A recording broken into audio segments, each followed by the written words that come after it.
कैसे हो आप? उम्मीद करता हूँ बहुत अच्छे होंगे आप। तो देखिए, कल हमने देखा था प्रतीक चिन्ह। देखिए, प्रतीक चिन्ह क्या होते हैं? प्रतीक चिन्ह देखा था हमने कि किसी भी परमाणु जो होता है या तत्व होता है, इसके पहले अक्षर या दूसरे अक्षर के द्वारा उसे प्रदर्शित किया जाता है, वो क्या कहलाता है? प्रतीक चिन्ह कहलाता है। अब देखिए, प्रतीक चिन्ह लिखने के लिए कुछ नियम होते हैं।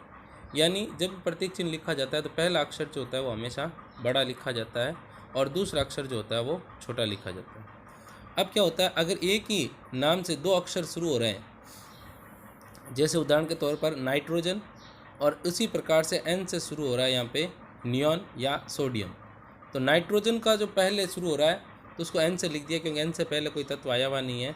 तो सोडियम को और नियॉन को जब लिखेंगे तो नियॉन के लिए एन ई करेंगे और सोडियम के लिए जो है वो एन ए करेंगे।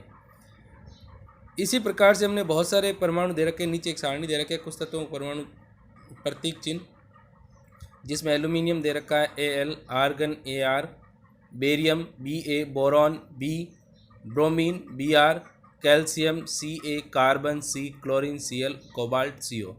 इसी प्रकार से हमने कल देखा था कि कुछ तत्व ऐसे होते हैं जिनके नाम जो होते हैं वो सीधे नहीं लिखे, उनके लैटिन नामों के आधार पर उनके नाम जो होते हैं वो लिखे जाते हैं। इनमें मुख्य रूप से सोडियम, जिसको लैटिन नाम में कहा जाता है नेट्रियम। इसी प्रकार से पोटेशियम, पोटेशियम का लैटिन नाम जो होता है वो होता है केलियम, इसीलिए पोटेशियम का प्रतीक चिन्ह जो होता है वो के होता है।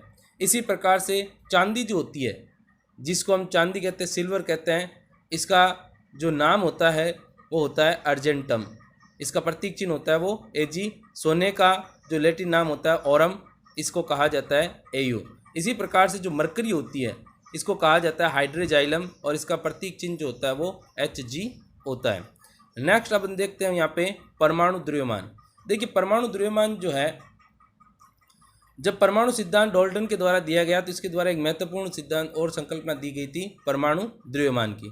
देखिए, देखते हैं डाल्टन के परमाणु सिद्धांत की सबसे विशिष्ट संकल्पना परमाणु द्रव्यमान की थी।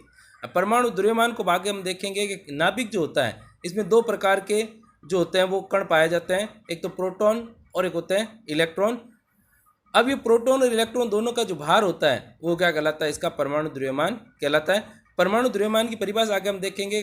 कोई कार्बन है या कोई भी एक परमाणु है, उसकी अपेक्षा दूसरा परमाणु कितने गुना भारी है या कितना गुना हल्का है, उससे संदर्भ में वो जो है उसका परमाणु भार कहलाता है। देखिए, उनके अनुसार प्रत्येक परमाणु का एक अभिलाक्षणिक परमाणु द्रव्यमान होता है। अभिलाक्षणिक का मतलब होता है उसका गुण। डाल्टन का सिद्धांत स्थिर अनुपात के नियम कितनी भली बात समझने समर्थ यथार्थ था कि वैज्ञानिक से प्रेरित होकर परमाणु द्रव्यमान को मापने की ओर अग्रसर हुए। हमने देखा था एक स्थिर अनुपात का नियम। स्थिर अनुपात के नियम के अनुसार कहा जाता है कि हमेशा कोई भी जब यौगिक का निर्माण होता है तो उसमें भाग लेने वाले परमाणु या तत्वों का अनुपात जो होता है वो हमेशा क्या रहता है? फिक्स रहता है। क्योंकि एक परमाणु के साथ द्रव्यमान ज्ञात करना अपेक्षाकृत कठिन होता है, कि आपको पता होगा परमाणु बहुत छोटा होता है, तो इसलिए एक परमाणु का जो है वो यथार्थ से द्रव्यमान ज्ञात नहीं किया जा सकता। इसलिए रासायनिक संयोजन के नियमों का उपयोग उत्पन्न यौगिकों के द्वारा सापेक्ष परमाणु द्रव्यमान जो होता है वो किया जाता है। क्योंकि एक परमाणु बहुत छोटा है इसलिए क्या किया जाता है? यौगिकों के सापेक्ष, यानी पूरे यौगिक का जो है परमाणु द्रव्यमान जो होता है वो ज्ञात किया जाता है। देखो, यहाँ पर एक उदाहरण लिया गया है, कार्बन मोनोऑक्साइड का उदाहरण ले, जो कार्बन और ऑक्सीजन द्वारा निर्मित है। प्रायोगिक तौर पर यह निरीक्षण किया गया 3 ग्राम कार्बन और 4 ग्राम ऑक्सीजन के संयोग से कार्बन मोनोऑक्साइड निर्मित होता है। दूसरे शब्दों में हम कह सकते हैं कार्बन अपने 4/3 गुना अधिक द्रव्यमान वाले ऑक्सीजन के साथ में क्या करता है? संयोग करता है। यानी कार्बन और ऑक्सीजन जो होते हैं वो 4:3 के अंदर संयोग करके कार्बन मोनोऑक्साइड का निर्माण करते हैं। ये हमेशा स्थिर अनुपात के नियम के अनुसार ये अनुपात जो होता है वो हमेशा क्या रहता है? फिक्स रहता है।